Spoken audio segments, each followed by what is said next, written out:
तैयार करके जाना है। तो सबसे पहले यूनिट 1 संचार कौशल की बात करते हैं। तो संचार कौशल में सबसे पहली चीज आती है संचार क्या होता है। ठीक है, संचार क्या होता है ये सभी को पता है कि संचार क्या होता है। संचार जो है लैटिन शब्द कम्युनिकेट से मिलकर बना हुआ है, जिसका अर्थ क्या होता है सूचनाओं का आदान प्रदान करना। तो हम ये संचार की डेफिनेशन यहाँ से याद कर सकते हैं। इसके बाद संचार के प्रकार, संचार कितने प्रकार का होता है उसके प्रकारों का वर्णन कर सकते हैं। ये भी आईएमपी प्रश्न है, संचार के प्रकार। इससे 3 प्रश्न बनते हैं। सबसे पहला प्रश्न है संचार किसे कहते हैं उसकी परिभाषा, ये 3 नंबर के लिए प्रश्न बनता है। उसके बाद दूसरा प्रश्न आता है कि संचार के प्रकारों का वर्णन कीजिए। यह अभी से लेकर वार्षिक परीक्षा के लिए इंपॉर्टेंट प्रश्न है। संचार के प्रकार, तो संचार कितने प्रकार के होते हैं मुख्य रूप से 2 प्रकार के होते हैं। ठीक है, कितने प्रकार के होते हैं 2 प्रकार के होते हैं। एक होता है मौखिक संचार, ठीक है मौखिक संचार, और दूसरा जो होता है वो तुम्हारा क्या होता है गैर मौखिक संचार। क्या होता है गैर मौखिक संचार। तो गैर मौखिक संचार किसे कहते हैं और मौखिक संचार किसे कहते हैं। मौखिक संचार किसे कहते हैं जो संचार बोलकर या पढ़कर किया जाता है वो संचार क्या कहलाता है मौखिक संचार कहलाता है। और गैर मौखिक संचार क्या कहलाता है जिसमें हम शारीरिक हाव भावों का प्रयोग करते हैं ना, जैसे कि दूर से हाथ हिला दिया, नमस्ते कर दिया, या छोटा बच्चा है तो उसको अपन ने आग दिखा दी, डरा दिया, या कोई दोस्त है दूर से अपन उसको देख के स्माइल कर सकते हैं। ठीक है, तो ये सारी चीजें हम उसके साथ कर सकते हैं। तो ये कौन सा संचार हो गया हमारा गैर मौखिक संचार। ठीक है, तो ये दूसरा प्रश्न हो गया। इसके बाद तीसरा प्रश्न हमारा है दृश्य संचार। ठीक है, क्या है दृश्य संचार। दृश्य संचार जैसा कि नाम में दृश्य, दृश्य मतलब क्या होता है देखना, और संचार मतलब क्या होता है सूचना का आदान प्रदान करना। ठीक है, सूचना का आदान प्रदान करना, सूचना का आदान प्रदान मतलब जिसमें हम देखकर सूचनाओं का आदान प्रदान कर सकते हैं वो संचार कौन सा संचार कहलाता है दृश्य संचार कहलाता है। इसके बहुत सारे उदाहरण हैं। ठीक है, जैसे कि एक उदाहरण हम ले सकते हैं जो जनरली देखा जाता है ट्रैफिक सिग्नल। ठीक है, तो ट्रैफिक सिग्नल में क्या होता है एक लाल लाइट होती है, ठीक है, दूसरी तुम्हारी कौन सी लाइट होती है येलो लाइट होती है, और तीसरी तुम्हारी कौन सी लाइट होती है ग्रीन लाइट होती है ना। ये 3 प्रकार की लाइट बनी रहती है जब भी हम कहीं जाते हैं कहीं चौराहे में। यदि रेड लाइट रहती है, रेड सिग्नल रहता है तो क्या करते हैं वहां रुक जाते हैं उसको देखकर। ठीक है, आगे नहीं जाते हैं, इसका मतलब रुकना होता है। येलो का मतलब है कि या तो वो रेड होने वाला है या ग्रीन होने वाला है, और ग्रीन सिग्नल का मतलब होता है कि हम उस जगह से क्या कर सकते हैं जा सकते हैं। ठीक है, इसके बाद इसके बहुत सारे प्रकार होते हैं कि स्कूल का बोर्ड बना रहता है, आगे स्कूल है, या ज्वलनशील पदार्थों के लिए ऐसा आग वाला सिंबल बना रहता है पेट्रोल पंप के सामने मिलता है, या कहीं पर घाट है या चढ़ाई है या मोड़ है तो ऐसा मोड़ वाला निशान बना रहता है। तो आगे बहुत सारे ऐसे निशान बने रहते हैं जिनको देखकर हम संचार कर सकते हैं। ठीक है, तो ये दृश्य संचार वाला एक इम्पोर्टेंट प्रश्न है जो कि 5 नंबर या 7 नंबर में बनता है। ठीक है, तो ये प्रश्नों को हमें अच्छे से तैयार करना है कि दृश्य संचार क्या होता है। इसके बाद संचार के तत्व। ठीक है, अगला प्रश्न आता है कि संचार के तत्व किसे कहते हैं। ठीक है, तो संचार के तत्व ये बहुत आईएमपी प्रश्न है, अभी से लेकर वार्षिक परीक्षा के लिए हर बार ये प्रश्न देखने को मिलेगा। संचार के तत्व, संचार में मुख्य रूप से कितने तत्व होते हैं 4 तत्व होते हैं। एक होता है संदेश वाहक जो संदेश भेजना चाहता है, इसी को हम सेंडर बोल सकते हैं। ठीक है, दूसरी तरफ हमारा क्या रहता है संदेश प्राप्त करता जिसको हम संदेश देना चाहते हैं, इस साइड में जाएगा संदेश प्राप्त करता, या इसी को हम क्या बोलते हैं रिसीवर। ठीक है, यहाँ बीच में क्या रहता है माध्यम, हम किस माध्यम के द्वारा संदेश को भेजना चाह रहे हैं। माध्यम कोई भी हो सकता है, आमने सामने का माध्यम हो सकता है, फोन पर हो सकता है, वीडियो कॉल पर हो सकता है, पत्र के माध्यम से हो सकता है। तो माध्यम की संख्या अनलिमिटेड है, कोई भी माध्यम हो सकता है हमारा, ठीक है। इसके बाद चौथा जो सबसे आईएमपी तत्व है इसका फीडबैक, या इसी को हम प्रतिपुष्टि बोलते हैं। संदेश भेजने के बाद सामने वाले ने क्या प्रतिक्रिया दी। तो ये इसके 4 तत्व होते हैं मुख्य रूप से। ये प्रतिपुष्टि के बारे में हम आगे पढ़ेंगे कि ये फीडबैक कितने प्रकार का होता है। तो ये मुख्य रूप से 3 प्रकार का होता है। एक होती है सकारात्मक प्रतिक्रिया, एक होती है नकारात्मक प्रतिक्रिया, और तीसरा होता है कोई प्रतिक्रिया नहीं। तो ये हो गया हमारा संचार के तत्व। अब इसी के बाद इसका एक अगला प्रश्न बनता है कि संचार के स्वरूपों को प्रभावित करने वाले कारक बताइए।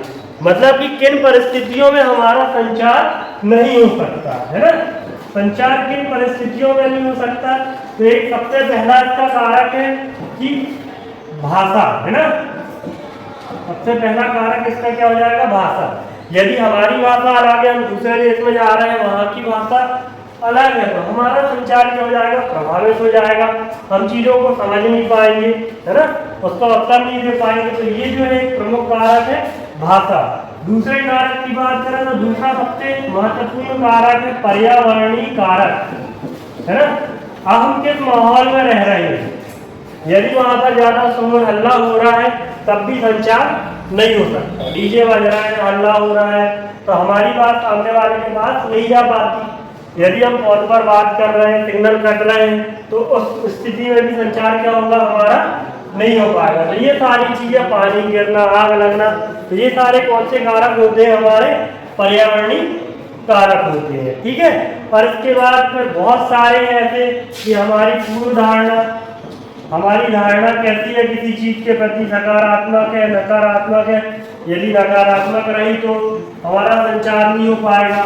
हमारे पूर्व अनुभव कैसे थे, यदि हम किसी से मिले हैं तो उसके साथ हमारे अनुभव कैसे थे। यदि अच्छे अनुभव नहीं रहे होंगे तो हमारा संचार भी अच्छा नहीं होगा। इसके बाद हमारी संस्कृति, हमारी संस्कृति में क्या है, दूसरों की संस्कृति में क्या है। सभी धर्मों की, सभी देशों की अलग अलग संस्कृतियां होती हैं, तो ये भी एक महत्वपूर्ण कारक है। तो ऐसे बहुत सारे कारक हैं जिनको आपको पढ़कर जाना है, ठीक है, आपको बताया गया है। इसके बाद यदि हम अगले प्रश्न की ओर बढ़ें तो संचार की प्रतिक्रिया भी बता दिया है।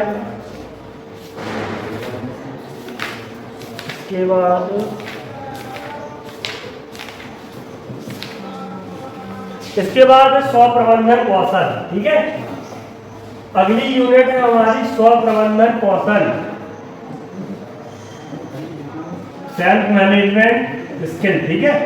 स्व प्रबंधन कौशल क्या होता है, स्व प्रबंधन को क्या कहा जाता है, स्वनियमन, है ना, या इसी को क्या कहा जाता है, आत्मनियंत्रण। इसी को हम आत्मनियंत्रण भी बोल सकते हैं, स्वनियमन भी बोल सकते हैं, ठीक है। तो इसमें क्या होता है, अपने व्यवहारों, है ना, विचारों और जो हमारी भावनाएं रहती हैं, है ना, इन पर हम किस प्रकार से कंट्रोल कर सकते हैं। तो ये सारी चीजें किसके अंतर्गत आती है, स्व प्रबंधन कौशल के अंतर्गत। इसको स्वनियमन कहा जाता है, आत्मनियंत्रण कहा जाता है। इसमें हम अपनी भावना, विचारों, है ना, और व्यवहारों को अलग अलग परिस्थितियों में किस प्रकार से ढाल सकते हैं।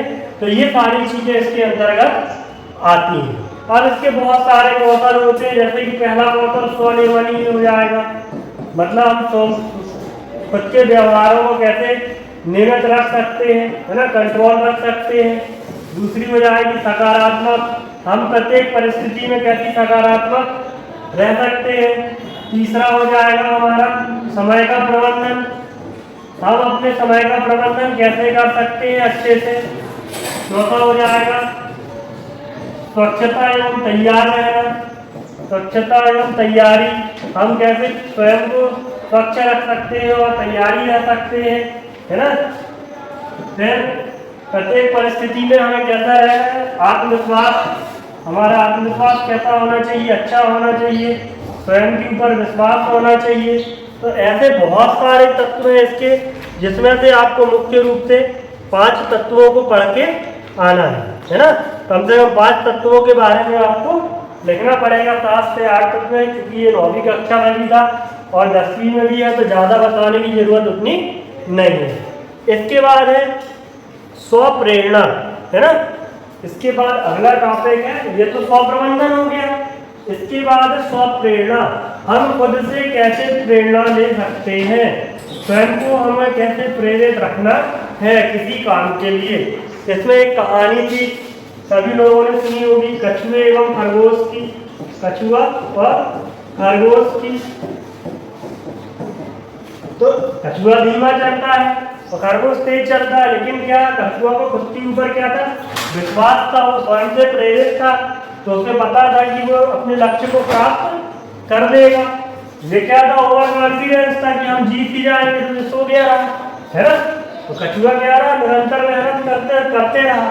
तो ये इसका एक सबसे अच्छा उदाहरण है कि स्वप्रेरणा क्या होती है। ठीक है, ये हमारे अंदर का बल है जो हमें किसी चीजों को करने के लिए प्रेरित करता है। जब हमारे अंदर बल ही नहीं रहेगा, है ना, हम किसी चीज के करने के लिए प्रेरित ही नहीं होंगे, तो हम किसी भी लक्ष्य को प्राप्त नहीं कर पाएंगे। स्वप्रेरणा हमारे लिए बहुत ही आवश्यक है कि हमें स्वयं को प्रेरित रहना, हमारे अंदर ऐसा बल होना चाहिए कि हम किसी भी चीज को प्राप्त कर सकते हैं। इसके बाद स्वप्रेरणा निर्माण के चरण, ये मोस्ट आईएमपी क्वेश्चन है कि स्वप्रेरणा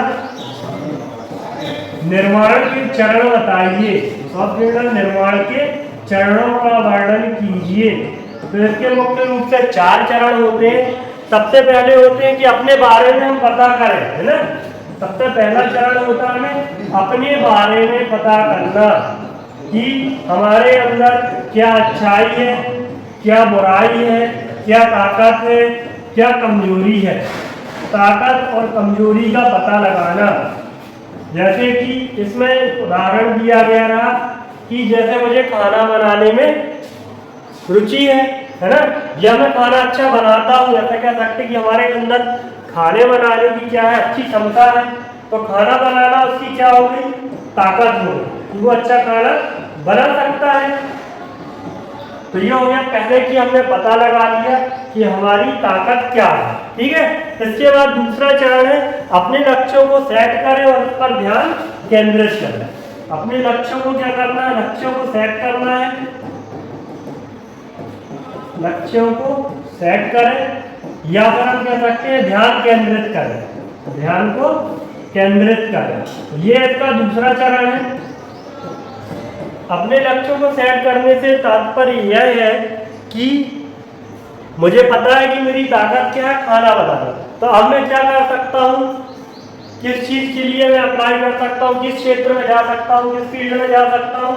खाना बनाना तो मैं एक शेफ बन सकता हूँ। अच्छा, क्या बन सकता हूँ, शेफ बन।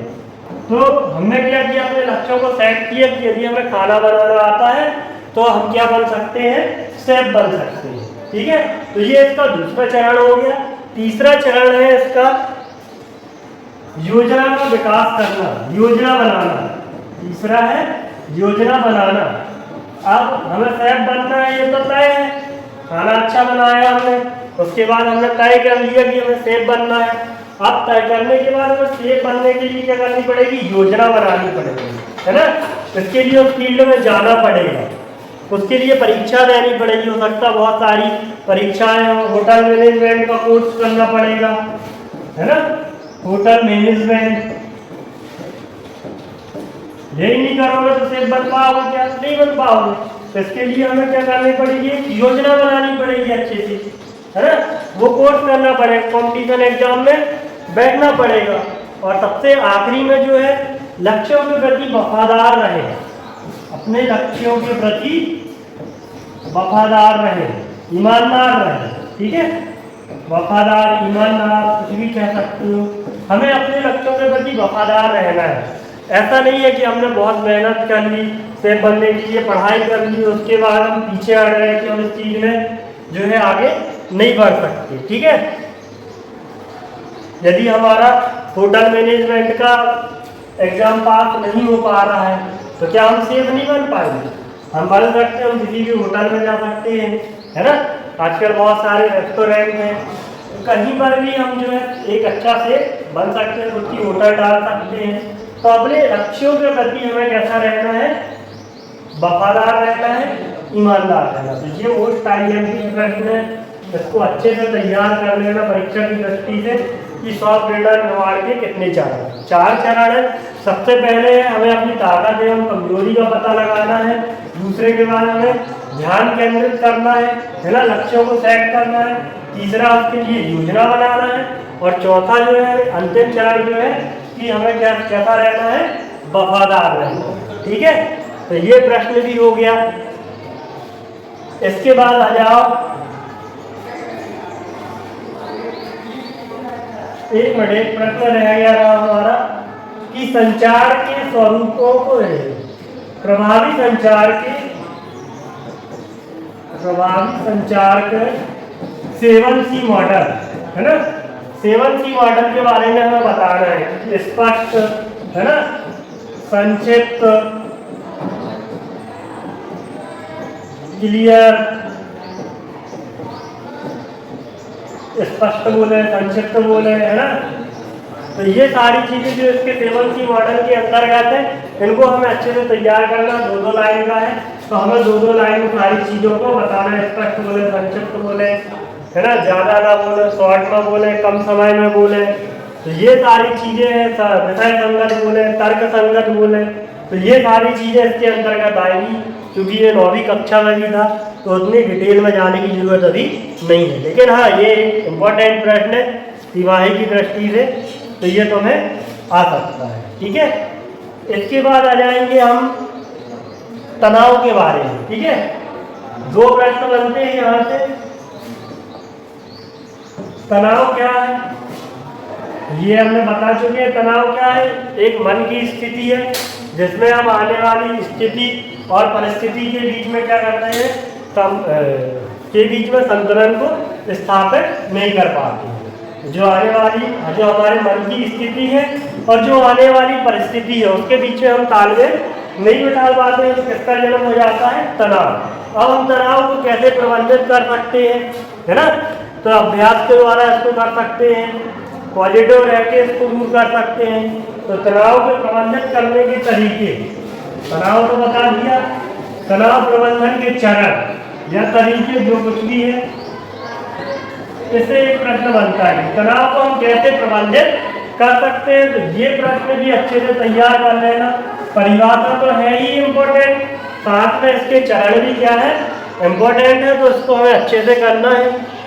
ठीक है, इसके बाद यदि हम अगली यूनिट की बात करें, तो अगली यूनिट में हम आईसीटी में पहुंच जाएंगे। तीसरी यूनिट जो है हमारी आईसीटी की है। इसका ऑब्जेक्टिव में फुल फॉर्म आ सकता है। आई का मतलब होता है इंफॉर्मेशन या सूचना, सी का मतलब होता है कम्युनिकेशन, मतलब की संचार, और टेक्नोलॉजी मतलब की होती है हमारी तकनीक, सूचना संचार तकनीक। ठीक है, यह इंफॉर्मेशन, कम्युनिकेशन, टेक्नोलॉजी। इंग्लिश में ज़्यादा याद कर लोगे तो ज़्यादा अच्छा रहेगा। इंफॉर्मेशन, आई से इंफॉर्मेशन, कम्युनिकेशन,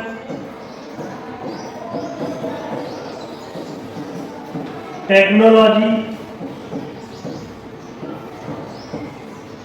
तो ये आईसीटी का फॉर्म भी आ सकता है या पूछा जा सकता है कि आईसीटी क्या होती है ना।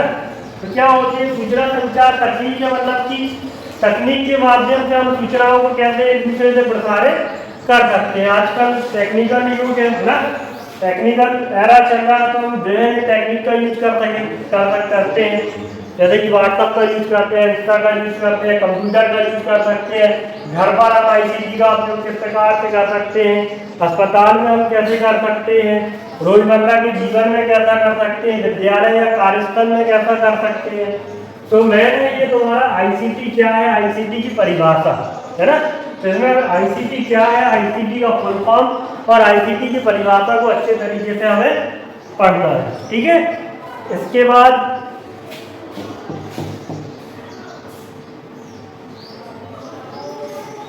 इसके बाद हम आ जाए तीसरी यूनिट में, तो इसमें एक है सीपीयू, ठीक है, सेंट्रल प्रोसेसिंग यूनिट, जैसी को हम सीपीयू कहते हैं।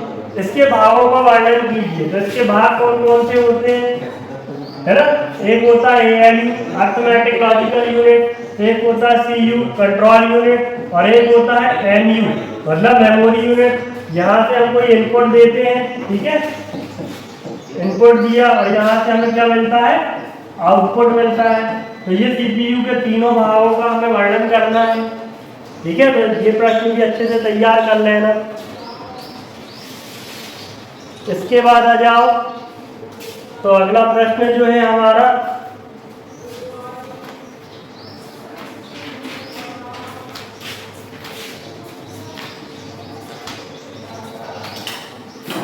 इसके बाद जो हमारा अगला प्रश्न है,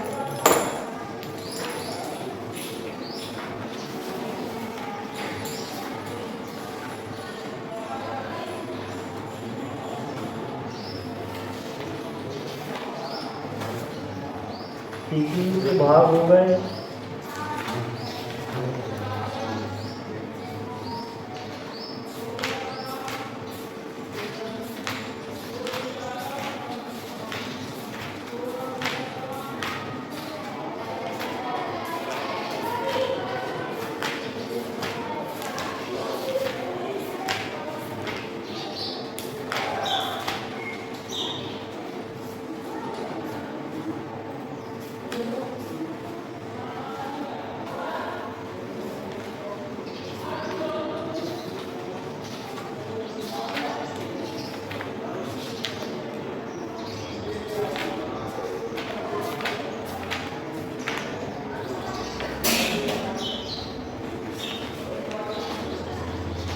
कंप्यूटर को सुरक्षित रखना, ठीक है।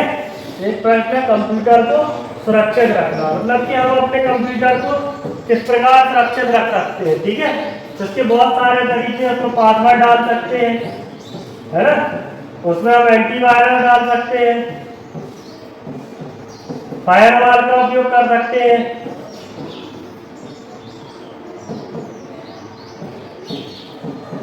तो ये सारी चीजें हैं कि हम अपने कंप्यूटर को कैसे सुरक्षित रख सकते हैं।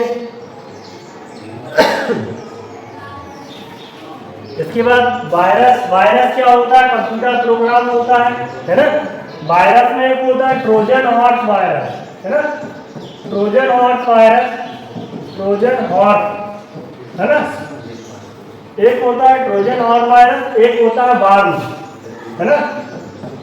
तो वार्म क्या करता है, ये किसी भी चीज के अंदर जाकर अपनी बहुत सारी प्रतियां बना लेता है और हमारे कोई भी फाइल को करप्ट कर सकता है। ट्रोजन हॉर्स क्या करता है, ये जैसे जिस हार्डवेयर में, मतलब जिस सॉफ्टवेयर में जाता है, उसी के जैसे रूप धारण कर लेता है ना, रूप बदल लेता है, एक कर लेता है, रूप ले लेता है, रूप ले लेता है, दूसरों के जैसे रूप बना लेता है ना। और जैसे ही हम इसको करते हैं तो ये हमारे पूरे सिस्टम में फैल जाता है। तो ये भी एक आईएमपी प्रश्न है कि ट्रोजन हॉर्स वायरस किसे कहते हैं। इसके बाद एक प्रश्न है हमारा लक्ष्य निर्धारण का, ठीक है, कि लक्ष्य निर्धारण क्या है। तो एक इसके लिए हमने स्मार्ट तरीका बताया रहा कि स्मार्ट के माध्यम से हम कैसे लक्ष्य को प्राप्त कर सकते हैं, ठीक है। तो एस का मतलब क्या होता है, विशिष्ट। हमारे लक्ष्य कैसे होने चाहिए, स्पेसिफिक होने चाहिए, है ना, विशिष्ट होने चाहिए। तो ये सारी चीजें हैं, एक मिनट अच्छे से बता रहा हूँ मैं इसको।